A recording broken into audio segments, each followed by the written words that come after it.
हुडनी खुद को हथकड़ियों से बंद करके एक छोटे से सूटकेस से निकल कर दिखाएगा, पर वहां पर बैठे पुलिस वाले को लगा कि उनकी हथकड़ियां नकली है, इसीलिए वो अपनी हथकड़ियां उन्हें दे देता है ताकि हुडनी कोई चीटिंग ना कर सके। वो कहता है कि उसे सूटकेस के अंदर जाने की कोई जरूरत नहीं है, उसके सामने हथकड़ियों को खोल कर दिखाए। बेस को लगता है कि हुडनी ऐसा नहीं कर पाएगा, पर होता इसका बिल्कुल उल्टा है। हुडनी उन हथकड़ियों को एक पिन की मदद से खोल देता है, जिसे उसने अपनी बेल्ट में छुपा रखा था। सभी लोग इस करतब को देखकर तालियां बजा रहे होते हैं, और यही वो दिन था जब हुडनी ने फैसला किया था कि अब से वो कोई आम जादूगर नहीं है, बल्कि वो एक बहुत बड़ा एस्केप आर्टिस्ट है। इसीलिए वो खुद को एस्केप आर्टिस्ट कहने लगा, जिसे कोई कैद नहीं कर सकता। कहानी यहाँ से अतीत में जाती है और साल होता है 1886। जब हुडनी छोटा था, उसने और उसके भाई ने मेले में जादूगर को जादू करते देखा था, जिसके बाद हुडनी भी छोटे मोटे जादू करके पैसे कमाने लगा। उनके पिता एक चर्च में पादरी थे, पर गांव में 6 साल रहने के बावजूद वो वहां की लोकल भाषा नहीं सीख पाए थे, जिसकी वजह से उन्हें उनकी जॉब से निकाल दिया जाता है। ये वो समय था जब हुडनी को पैसों की अहमियत का अंदाजा हुआ।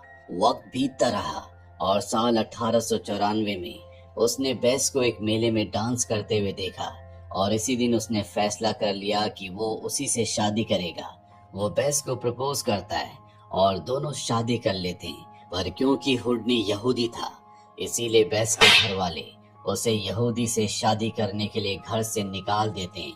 वो दोनों शादी के बाद शहरों में घूम घूम कर अपने जादू की ट्रिक्स दिखाकर अपनी गुजर बसर करने लगे, और हुडनी को पता चलता है कि उसके भाई समेत कई लोग उसके हथकड़ी वाले जादू को कॉपी करने लगे थे, जिससे वो समझ जाता है कि लोग जल्दी इस ट्रिक से बोर हो जाएंगे, इसीलिए उसे कुछ बड़ा करना होगा। उसका सपना था एक हाथी को गायब करना। इसके बाद हुडनी डेट्रॉइट की एक जेल में जाता है, और वहां उन पुलिस वालों को उसे जेल में रखने के लिए पैसे भी देता है। खास बात थी कि वो जिस किसी को भी चैलेंज करता था, उसे एक बार खुद को जोरदार पंच मारने का मौका भी देता था। वो पुलिस वाला हुडनी को जेल में डाल देता है, पर जब वो कुछ देर के बाद वापस आता है, हुडनी वहां से गायब हो चुका था। उसके इस करतब को देखकर उस समय के बड़े बड़े अखबारों में छापा गया, जिससे वो बहुत ज्यादा फेमस हो गया। उसकी माँ को उस पर बहुत गर्व था। वो उसके ऊपर छपी सभी खबरों के अखबार को अपने पास रखती थी। इसके बाद हुडनी जिम कॉलिंस नाम के एक आदमी से मिलता है। वो कई अनोखी चीजों को बनाने में माहिर था। हुडनी उससे सिर्फ एक सवाल पूछता है कि क्या वो एक हाथी को गायब कर सकता है, जिसका जिम जवाब देता है कि हाँ, वो ऐसा कर सकता है। इसके बाद हुडनी इसी तरह की जादू की ट्रिक को शिकागो की जेल में दिखाता है। उसे बहुत सारे पुलिस वालों ने घेर रखा था, पर जैसे वो उसे थोड़ी देर के लिए अकेला छोड़ते हैं, वो वहां से गायब हो जाता है। इसके बाद वो और भी ज्यादा फेमस हो गया था। अमेरिका में उसे लगभग हर कोई जानने लगा था। जब इंटेलिजेंस को पता चलता है कि हुडनी अमेरिका के प्रेसिडेंट से भी ज्यादा पैसे कमाता है, तो उसके ऊपर नजर रखी जाने लगी। ये वो समय था जब इंग्लैंड और अमेरिका दोनों मिलकर जर्मनी की जासूसी किया करते थे, और जब उन्हें पता चलता है कि हुडनी अपने एक मैजिक शो के लिए जर्मनी जा रहा है, तो उन्हें लगा कि इस काम के लिए हुडनी से बेहतर कोई आदमी नहीं हो सकता। वो उससे अकेले में बात करते हैं और उनके लिए जर्मनी के खिलाफ जासूसी करने को कहते हैं। क्योंकि वो एक जादूगर है, इसीलिए उसके ऊपर किसी को शक नहीं होगा। इसके बदले वो फैसला करते हैं कि वो हुडनी को अमेरिका की नागरिकता दे देंगे। जिम ने हुडनी को पानी वाली एक ट्रिक के बारे में बताया। दर्शक जब उस ट्रिक को देखते हैं, तो उनकी धड़कनें थम जाती है। वो जोर जोर से तालियां बजाते हैं, पर इस बारे में किसी को नहीं पता कि इस ट्रिक की प्रैक्टिस करते वक्त हुडनी मरते मरते बचा था। इसके बाद वो एक जर्मन एम्परर को जादू दिखाने के लिए जाता है, पर जल्दी उसे एहसास होता है कि एम्परर उसकी ट्रिक से बोर हो रहा है। इसीलिए हुडनी अब उन्हें अपने दांतों से बंदूक से दागी हुई एक गोली को पकड़कर दिखाने वाला था। ये जादू की ट्रिक उस समय यानी कि 1906 में इसलिए खास थी क्योंकि हुडनी से पहले जिस किसी ने भी इसे करने की कोशिश की थी, वो सभी मरते मरते बचे थे। यहाँ पर एम्परर थोड़ा सा एक्साइटेड हो गया था, और अब उसका सैनिक हुडनी पर गोली चलाता है, तो हम देखते हैं कि हुडनी ने सच में उस गोली को अपनी दांतों से पकड़ लिया था। ये देखकर सभी लोग उसके लिए तालियां बजाते हैं और उसकी तारीफ करते हैं। एम्परर भी बहुत खुश हो जाता है। हुडनी जर्मनी में कुछ समय के लिए रुकता है। उसकी बहुत मेहमान नवाजी की जाती है। एम्परर उसे अपनी शाही सेना से मिलवाता है। वो देखता है कि वो बड़े बड़े लड़ाकू जहाज बना रहे थे और उनके पास बहुत सारे आधुनिक हथियार भी थे, जिसका मतलब साफ था कि वो जंग की तैयारी कर रहे थे। हुडनी ये सारी बातें अमेरिकन्स को बता देता है ताकि वो पहले से तैयार रहे। हम देखते हैं कि हुडनी अपनी माँ के लिए एक ऐसी ड्रेस खरीदता है जिसे सिर्फ क्वीन के लिए बनाया गया था। वो उनके ऊपर सोने के सिक्के बरसाता है, क्योंकि जब वो गरीब थे तो उनके पिता ने पैसों की तंगी के चलते कभी उनकी ख्वाहिशें पूरी नहीं की थी। हुडनी अमेरिकन्स के लिए जासूसी भी कर रहा था, जिससे उसकी वाइफ बेस बहुत ज्यादा परेशान रहती है। पर वो बेस को समझाता है कि ये सब मैं तुम्हारे लिए, यानी कि अपने परिवार के लिए कर रहा हूँ। इसके बारे में किसी को कानो कान खबर नहीं होनी चाहिए। इसके बाद वो दोनों रशिया जाते हैं और हुडनी वहाँ के शाही लोगों को उनकी इच्छा के मुताबिक अपने जादू की ट्रिक दिखाने का फैसला करता है, चाहे वो कितनी ही कठिन क्यों ना हो। जिसके बाद वो एक पर्ची निकालते हैं। हुडनी को पता चलता है कि उसे एक जाइंट बेल को बजाना है, जिसे पिछले 100 सालों से नहीं बजाया गया था। ऐसा इसलिए क्योंकि बेल तक जाने की सीढ़ियां सड़ चुकी थी, ऊपर जाने का कोई रास्ता नहीं था। साथ ही जो रस्सियां थी जिनसे बेल को बजाया जाता था, उनमें से कुछ टूट गई थी और कुछ काम नहीं करती थी। उन्हें लगा कि हुडनी ये कभी नहीं कर पाएगा, पर जब उन्हें घंटे बजने की आवाज आती है तो उन्हें ये किसी चमत्कार से कम नहीं लगता। जिसके बाद बड़े बड़े लोग उसके सामने उसके इस करतब को देखने के बाद अपना सर झुकाते हैं। हुडनी उनमें से एक आदमी को उसे हर बार की तरह एक बार फिर से पंच मारने को कहता है, और जब वो आदमी ऐसा करता है तो हुडनी के सर में दर्द होता है। पर वही बात किसी को नहीं बताता, क्योंकि उसका मानना था कि कुछ बातें छिपी रहें तो अच्छा है। हुडनी को पता चलता है कि रशिया जापान पर हमला करने वाला है, और ये सन 1904 से 1905 की रशिया जापान वॉर की बात हो रही होती है, जो कि भविष्य में आगे जाकर लड़ी जाएगी। हुडनी ने इस तरह अपने जादू के साथ साथ अमेरिकन्स के लिए जासूसी का काम भी किया। एक बार तो कुछ खुफिया दस्तावेजों को चुराते वक्त पकड़े जाने से बाल बाल बचा था।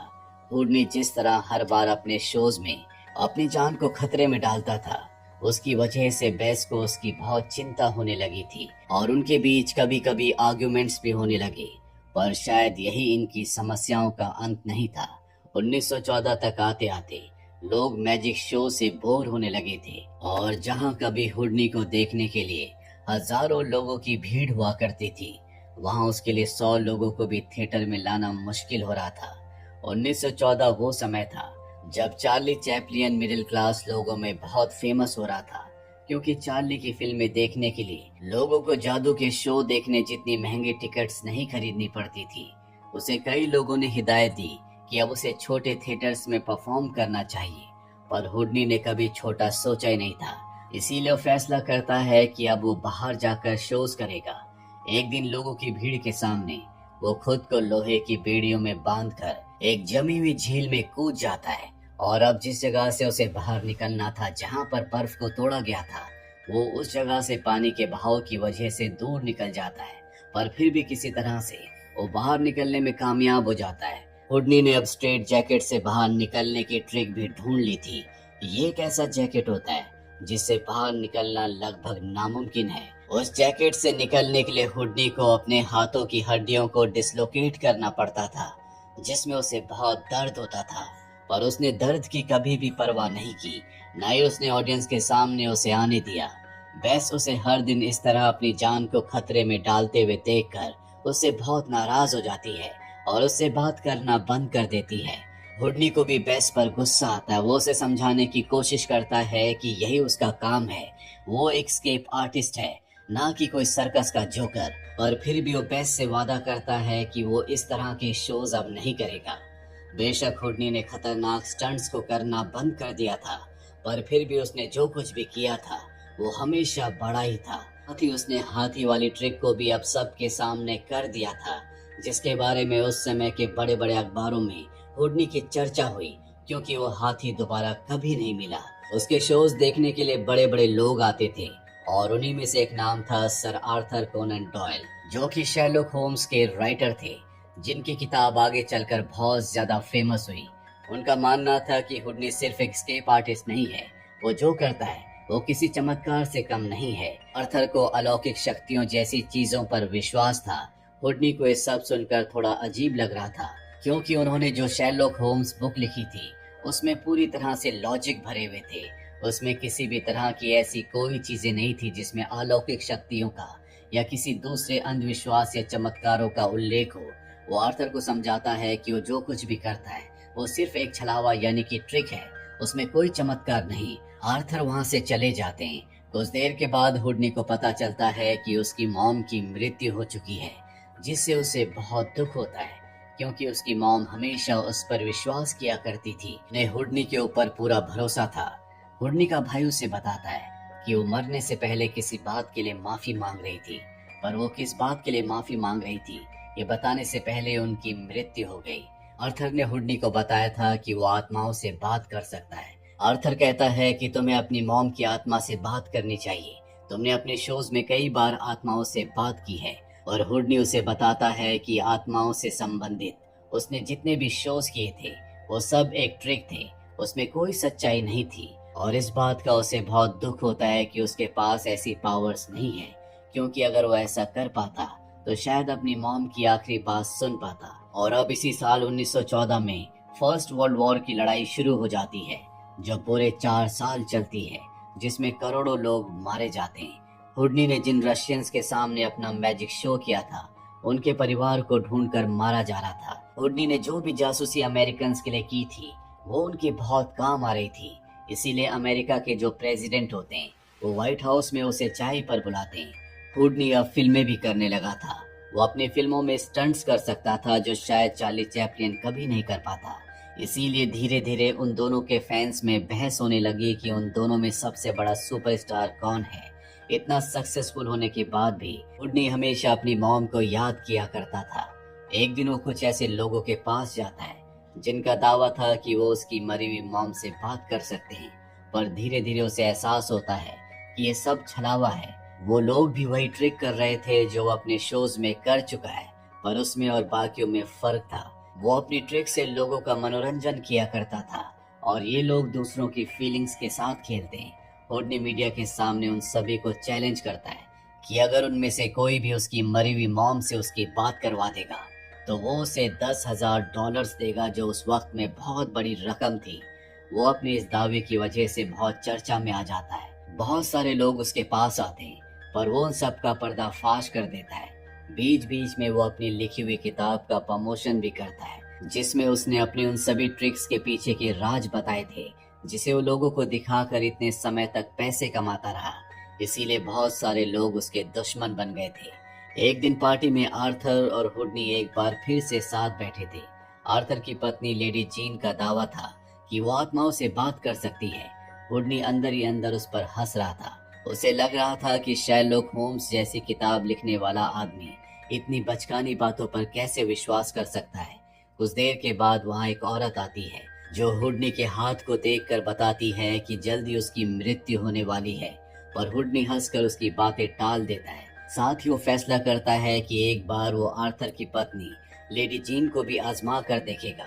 वो सभी एक कमरे में बंद हो जाते हैं और लेडी जीन उसकी मॉम से बात करने की कोशिश करती है। उनकी आत्मा लेडी जीन की मदद से पेपर पर हुडनी के लिए एक मैसेज लिखती है। हुडनी उनकी बातें सुनकर रोने लगता है, क्योंकि लेडी जीन ने बिल्कुल उसकी माँ की तरह बातें की थी। पर हुडनी को ये भी पता था कि वो बाकियों की तरह एक ढोंगी है, क्योंकि कल उसका बर्थडे था और एक यही चीज उसकी मॉम कभी नहीं भूलती थी। पर लेडी जीन ने इसका कोई जिक्र नहीं किया। आर्थर उससे कहता है कि पूरी दुनिया उसकी वजह से एक महान आदमी को खो रही है और अब वो इतने ऊपर आ चुके हैं कि वो ये मानने को तैयार ही नहीं कि वो एक आम इंसान है। इसके बाद हुडनी आर्थर के पास आता है और उससे कहता है कि तुम्हारी वाइफ झूठी और मकार है। आर्थर अपनी वाइफ की इंसल्ट को सहन नहीं कर पाता और उसके पेट में एक जोरदार पंच मारता है, जिसकी वजह से हुडनी को चोट लग जाती है। हुडनी इसके बाद उसकी वाइफ का भी भांडा पूरी दुनिया के सामने फोड़ देता और कहता है कि वो आत्माओं से बात करने का ढोंग करती है। और इतना ही नहीं, अब उसने इनाम बढ़ाकर $25,000 कर दिया था, क्योंकि वो चाहता था कि कोई उसे गलत साबित करे। ताकि वो अपनी मॉम की आत्मा से बात कर पाए। हुडनी के स्टेटमेंट की वजह से मीडिया आर्थर और उसकी पत्नी से बहुत सारे सवाल पूछने लगी थी। हुडनी की वजह से उनके आत्मसम्मान पर ठेस पहुंची थी। इसके बाद हुडनी उन्हीं के जैसे कई जानी मानी हस्तियों का पर्दाफाश करता है। उनमें से एक ने तो ये भी कह दिया था कि जिस दिन वो मर जाएगा तो हम हुडनी की आत्मा को बुलाएंगे। वही हम हुडनी को देखते हैं जो अपने मैजिक शो में परफॉर्म कर रहा होता है। पानी में जाते वक्त उसका पैर फ्रैक्चर हो जाता है, फिर भी वो किसी तरह से अपने शो को पूरा करता है। डॉक्टर कहते हैं कि तुम्हें अपने पैर पर 7 हफ्तों तक प्लास्टर बांध कर रखना होगा, पर हुडनी को तो तुरंत ही अपना अगला शो करना था, इसीलिए वो प्लास्टर नहीं करवाता। उसे अखबार से पता चलता है कि उसकी वजह से अमेरिकन सरकार ने उन लोगों को फंडिंग देने से मना कर दिया था जो अध्यात्म का ढोंग करते थे। शो के बाद कुछ बच्चे उससे मिलने आते हैं जो उसका स्केच बनाना चाहते थे। कुछ देर के बाद गॉर्डन व्हाइटहेड नाम का एक आदमी उसके रूम में आता है। गॉर्डन उन लोगों में से एक था जो हुडनी को बिल्कुल पसंद नहीं करता था, क्योंकि उसने आर्थर के खिलाफ बोला था। वो हुडनी के पेट में जोरदार पंच मारता है और वहां से चला जाता है। उसके पंच का असर हुडनी के अपेंडिक्स पर पड़ता है, जिसकी वजह से उसे बहुत ज्यादा दर्द होता है। फिर भी वो अपने शो को कंटिन्यू कर रहा था। हम देखते हैं कि शो के बीच में ही वो जमीन पर गिर जाता है, जिसके बाद उसे तुरंत हॉस्पिटल में एडमिट करना पड़ता है। डॉक्टर जब उसके शरीर का ऑपरेशन करते हैं तो उन्हें पता चलता है कि गॉर्डन के उस पंच की वजह से हुडनी का अपेंडिक्स फट चुका था। उसे साथ ही साथ गैंग्रीन इन्फेक्शन भी था जो पूरे शरीर में फैल गया था। ये एक जानलेवा बीमारी है, खासकर तब जब ये इंटेस्टाइन में हो। हुडनी अपने आखिरी कुछ दिनों में अपनी वाइफ से बातें करता है। वो चाहता था कि वो अपनी आखिरी सांस तक उन लोगों से लड़े जो अंधविश्वास फैलाते हैं। हुडनी ने मरते वक्त अपनी मॉम को अपने सामने देखा था और इसी के साथ द ग्रेट हुडनी की मृत्यु हो जाती है। उनके अंतिम संस्कार पर बहुत सारे लोग इकट्ठा हुए। उनके जाने के बाद बहुत सारे लोग बेस से मिलने आए जो दावा करते थे कि वो हुडनी की आत्मा से बात करवा सकते हैं। पर ऐसा माना जाता है कि हुडनी ने मरने से पहले बेस को कुछ सीक्रेट वर्ड्स बोले थे, ताकि अगर सच में आत्माओं की दुनिया है तो वो ये पक्का कर सके कि जिससे वो बात कर रही है वो हुडनी है। बेस ने हर साल अलग अलग लोगों से बातें की, लेकिन उनमें से कोई भी हुडनी के उन आखिरी वर्ड्स को नहीं बता पाया, जिससे साबित होता है कि हुडनी सच कह रहा था। आत्माओं से बात करना बस एक ढोंग के सिवा कुछ नहीं। हुडनी की मृत्यु 31 अक्टूबर सन 1926 में हुई थी और इस दिन को नेशनल मैजिक डे के नाम से सेलिब्रेट किया जाता है। इसी के साथ हुडनी के जीवन की ये सच्ची कहानी यहीं पर खत्म हो जाती है।